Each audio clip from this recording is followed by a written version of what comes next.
Hi everybody, and welcome to my channel, Chilling with D. I am a 35 plus first time mom that chose to use a sperm donor. So that's what my channel is going to be about all the trials and tribulations of being a first time mom over 35, all the things they don't tell you that you wish you would have known.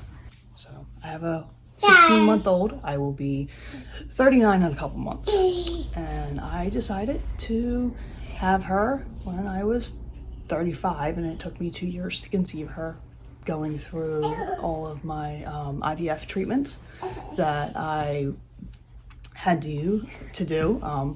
I have a very supportive boyfriend. This is not his child. He chose not to be the dad because he's older, and I didn't want to foot him with that kind of responsibility, so I'm doing this on my own. Did IVF to have her, and it was a lot, but with his help I was able to do it. Thankfully, he's very supportive of this situation, which is a lot different than most people. For one, gotta have my coffee because it's necessary. There's things that they don't tell you, or you wish you would have known. She doesn't sleep at all. She sleeps and then wakes up and sleeps and wakes up and sleeps and wakes up. She does not sleep through the night at almost a year and a half old. It's a little rough. It's 2-3 times a night she gets up, which makes mommy get up 2-3 times a night. So there's that. We also cloth diaper, which I know is becoming more popular nowadays. Thank you. So we're gonna kind of go over what I do for cloth diapering. Now, we wash every 3 days, which is a lot, but for us works because it gives her a good enough rotation. So I have about 70 diapers or so. Let's say about 70 diapers, plus the ones I use for nighttime, which are different. I chose to do pockets. We're gonna fold diapers this morning because that's what we do on a Saturday morning, is fold diapers. She helps me in her helping manner. She helps, and that's what we're gonna do. So here goes. I'm gonna come back at you after I get these folded. So we're here in a room, and I'm gonna do her diaper laundry. So I have to put everything away. I and almost 39 years old, still hate to do laundry. So why I chose cloth diapering, knowing that it was not a lot of extra laundry, but it's a couple extra loads a week, is because I wanted to save some money. I work full time, but she's also in daycare full time, which is a quarter of my income goes to paying for her daycare. So I wanted to save money. But it also means I have to do more laundry. And I hate laundry. I just do. I hate it. I'm not a person that likes laundry and putting it away. I'm the person that will literally fold my clothes and then put it in the basket and let it sit for a week before I put it away, because that's just how I am. I just hate it.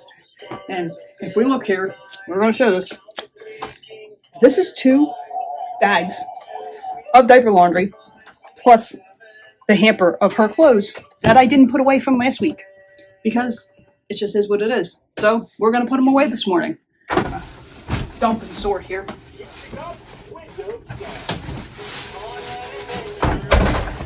Like I said, there's a lot. That way they last longer. If I had her wearing the same 15 diapers every week to daycare, they would wear out super fast. And then I'm not getting my money's worth out of them. And make my diapers last longer. I do have a larger stash. It's helping. You know, I rotate through. I make sure she's not wearing the same ones every week. I have a good system here. This little sorter here. It hangs on the back of her door. We got 2 of them. So one over there. I just take, the 6 that fit in there and put them in. Try to mix it up. There's a couple that I like more than others. Just different brands that I don't particularly care for, but we still use them because we bought them. And for those that are new to cloth diapering or thinking about it, you don't have to have the most expensive diapers. Let me just tell you, most of these diapers are the cheap ones off of Amazon. She's got the bamboo wrapped microfiber inserts that work just fine. There is nothing wrong with them. They hold her for 3 or 4 hours with no leaks. So why do I need to spend $30 on a diaper that does the same thing that my 6-pack for $30 does? You don't. So just realize that. I did spend a couple more dollars than I really wanted to on ones that I thought were cute or funny, and she wears them. But did I need to spend $25 on a diaper? I did not. So there's that. There's my little tip to you if you ever think of cloth diapering. So look, I just want to see. This is one of the ones that I spent $25 on. And especially if you're like me, who's only going to have one kid, it's really not worth it. I bought them because I liked them. And it is what it is. I was a new mom and I wanted certain things. So, that's my little caveat to cloth diapering. Just realize that you don't always need the best of the best. The cheap diapers work just as fine. As you can see here, I have my cloth wipes. So what I'm going to do here when I'm done is I'll fold the cloth wipes up and put them into her little wipe thing, like wipe holder or whatever. That's an OXO one. It has the weighted plate on it. So I'm going to finish putting away my clothes, finish putting away the diapers, clean up a little bit, and then we'll get back to you. All right, so let's talk like real life stuff here. Routine. That, I think, is probably the key to raising somebody. I have a set schedule with her. I work full time, so she goes to daycare Monday through Friday. She's there from 6:30 in the morning till 4 o'clock in the afternoon. So they have a schedule that they use. That's what I use at home. She gets up at 6 during the week. On the weekends, she doesn't get up till 7. It may not seem like a big deal, but that hour does make a little bit of a difference with her attitude. Because she got an attitude. She got it from her mother, and it's big. So, I think that's the key thing.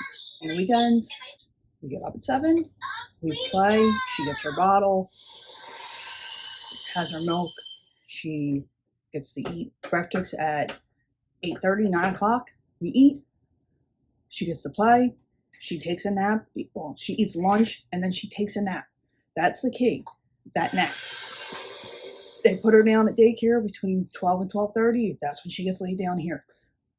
That way, I know that she's going to be good for the rest of the day. I know that she's going to want her bed right around 8 o'clock. She's going to want to go to bed.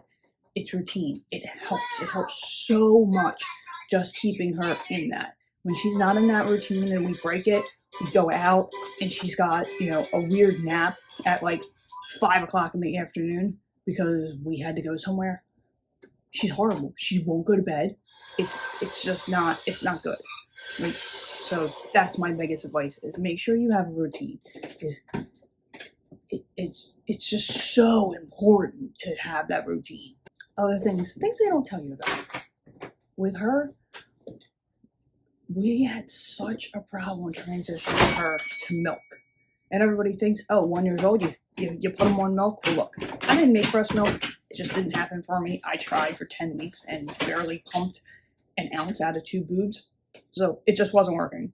It wasn't for me. It is what it is. So she's basically been formula fed her entire life. Very little breast milk she ever got.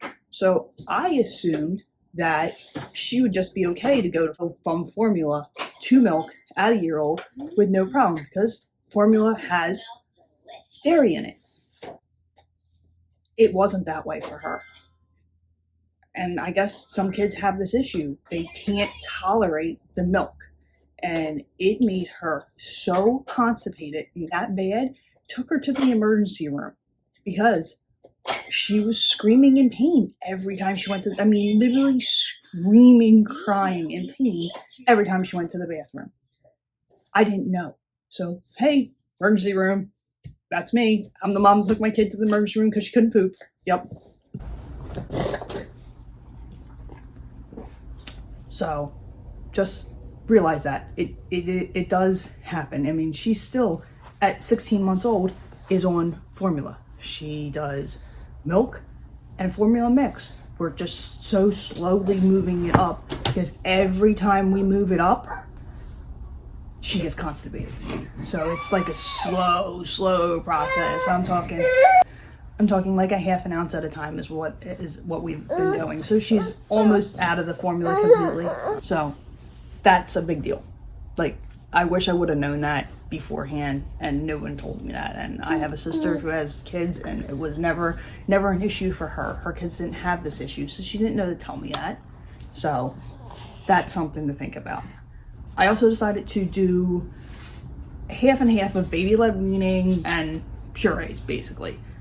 She did some purees at the very, very beginning, just because she really wasn't quite ready for like food. But basically she's had real food that we eat every night for our dinner, and whatever we eat for lunch and breakfast, she eats. A lot of people are like scared because, oh, they don't have any teeth, they can't chew it. Their gums are strong enough to chew the food without the teeth. Just take that into account. So she's literally been eating real food since she was 6 months old. We do purees here and there. They make the squeeze pack purees. I think Gerber makes them. There's a couple other brands that make them, but the squeeze packs, we do those as a snack.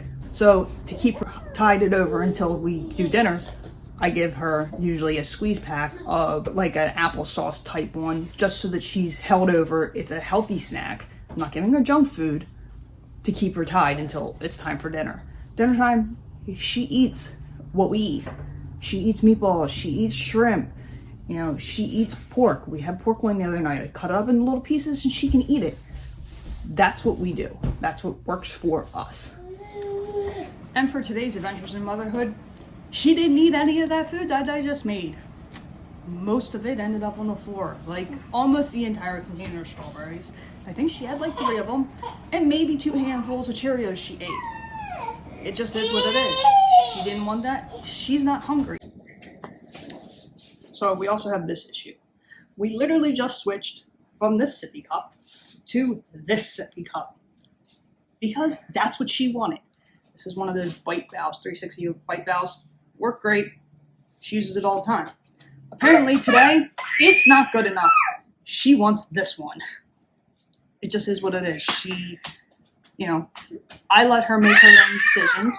She has a cabinet that has all of her stuff in it. So okay, that's going to be it for today. If you liked what you saw, don't forget to like and subscribe to my channel, and I will be back with some more adventures of being a first-time mom in the 35 plus club.